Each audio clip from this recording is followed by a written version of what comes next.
Ronald Reagan, que foi, eu já disse aí, né, o primeiro presidente eleito, né, com apoio dos conservadores, né, ali na década de 1980. Ele, quando foi eleito, o que ele fez? Ele confirmou esse casamento entre conservadores políticos e conservadores religiosos. Uma das primeiras histórias de sucesso advinda desse casamento foi a eleição de Ronald Reagan como presidente dos Estados Unidos, né, como eu já mencionei aqui. Então, a vitória de Ronald Reagan foi, digamos assim, a confirmação desse casamento. Agora, esse casamento entre conservadores políticos e conservadores religiosos, né, também chamado de direita cristã, poderíamos falar assim, teve sucesso, porque agora colocaram um presidente americano conservador, alguém que defende os ideais, os valores cristãos. Que vitória, né? Que bênção, né? O que eles pensaram agora, a sociedade vai melhorar, vamos colocar, não vai ter mais essa questão de aborto, né? Não vai ter mais questão de liberação de drogas, e talvez essas bandeiras que são levantadas até hoje, né? Estavam ali em pauta também naquela época. Então vamos aqui. Olha que interessante isso, né? Sobre a direita cristã, esses conservadores religiosos colocando o seu dedinho ali na política. Em 1980, antes das eleições, né, de 1980, antes de Ronald Reagan ser eleito, quando ele ainda era candidato, houve uma conferência, tá? Com a presença do candidato Ronald Reagan, que era o candidato, né, conservador. E estavam presentes nessa conferência nada mais, nada menos que 2.500 pastores. Então percebam aí, 2.500 pastores se reuniram ali numa conferência onde Ronald Reagan ia falar, ia discursar. E teve um pastor, interessante, teve um pastor que ele foi assim, o líder dessa conferência, que estava o candidato ali conservador, que ia se apresentar ali para aqueles pastores ali que tinham vindo de vários estados americanos, tá? E aí, olha o que ele disse, prestem muita atenção nisso.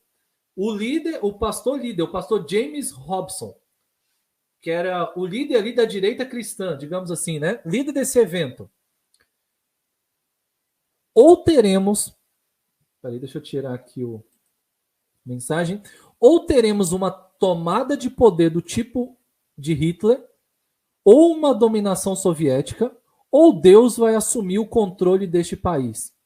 É hora de sairmos de trás dos púlpitos e pararmos de olhar através de janelas de vitral.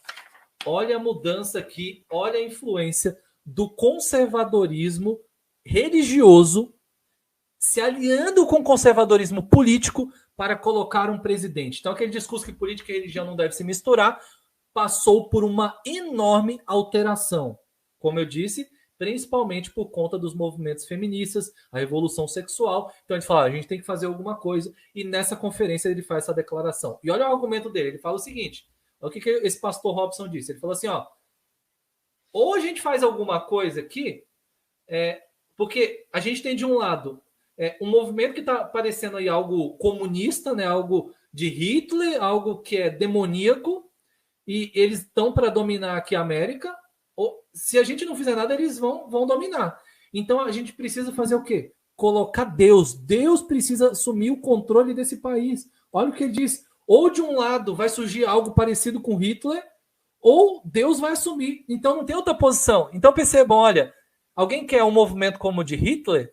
Alguém quer o comunismo? Alguém quer a dominação soviética aqui nos Estados Unidos? Ninguém quer isso. Então, ou tem Deus de um lado, ou tem outro. Então, nós vamos ficar do lado de quem? Do lado de Deus, né? Então, nós vamos colocar o nosso candidatinho lá, né? Nosso candidato vai estar lá. Então, nós vamos apoiar Ronald Reagan e vamos colocá-lo na presidência. E agora, eu gostaria que você se atentasse a essa frase aqui, ó, que está em vermelho grifado aqui, ó. É hora de sairmos detrás dos púlpitos.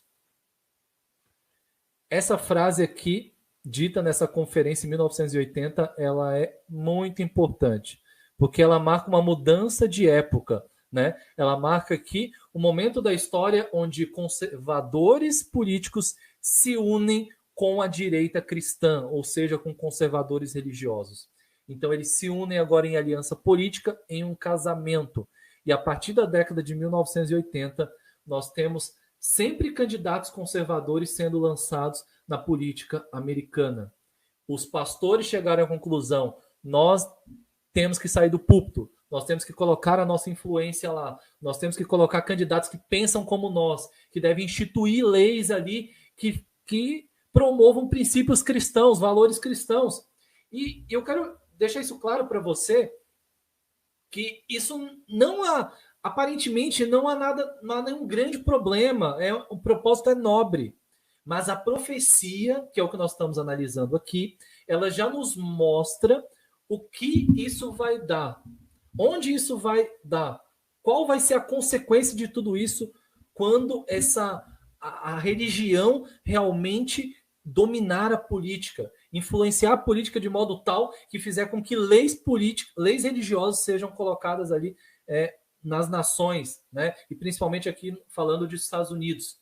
O que isso vai dar lá nos Estados Unidos? Em uma coisa chamada na profecia imagem da besta.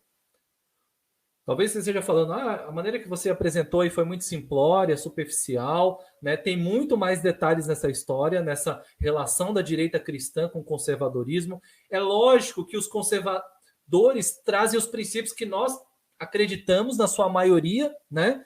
Só que essa mistura de religião com política, ela é muito, digamos assim, é muito complicada, porque há valores políticos em jogo, há interesses políticos em jogo, há princípios religiosos que vêm do protestantismo, né? E que tipo de protestantismo? Quais religiões, quais igrejas vão ter mais influências? Com quais valores, quais princípios realmente querem instituir? Então, isso é tudo muito complicado. Isso aqui é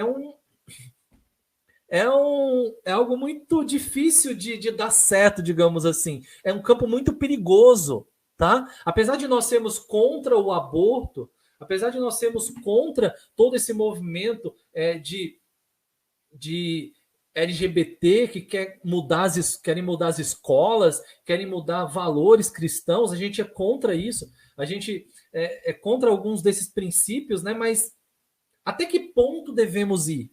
Né? Será que temos que realmente colocar o nosso pé na política para mudar a sociedade? Né? Então, isso é muito complicado e isso é o que eles estão querendo se unir, querendo participar para ali instituir os seus valores. Né? Os propósitos são bons, mas nós sabemos a profecia o que vai dar. E eu vou terminar aqui com o último slide, falando aqui agora sobre a imagem da besta e vamos concluir aqui sobre a imagem da besta. Olha o que diz no livro Comentário Bíblico Adventista, na página 909 do Comentário Bíblico. A imagem da besta será uma organização que funcionará segundo os mesmos princípios da primeira besta. O que caracteriza a atuação da primeira besta é o quê?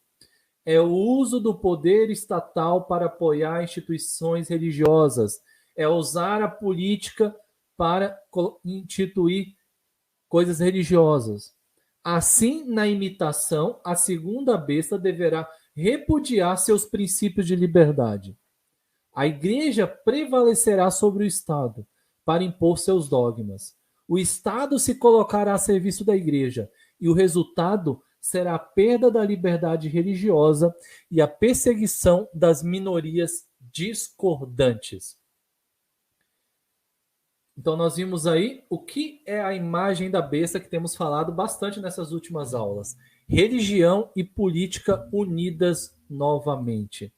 Isso a nação americana já tem demonstrado aí nos últimos anos, desde a década de 1960, com o movimento conservador político e também, principalmente, ali no final da década de 70, início da década de 80, né, do século passado, que começa ali essa aliança, esse casamento entre direita cristã e conservadorismo político. Como eu disse, volto a repetir, eles têm propósitos bons de instituir valores bíblicos, mas a profecia nos diz que isso vai dar em algo chamado imagem da besta. A imagem da besta se formará através dessa aliança entre protestantes e políticos. E isso, amigos, está muito perto de acontecer.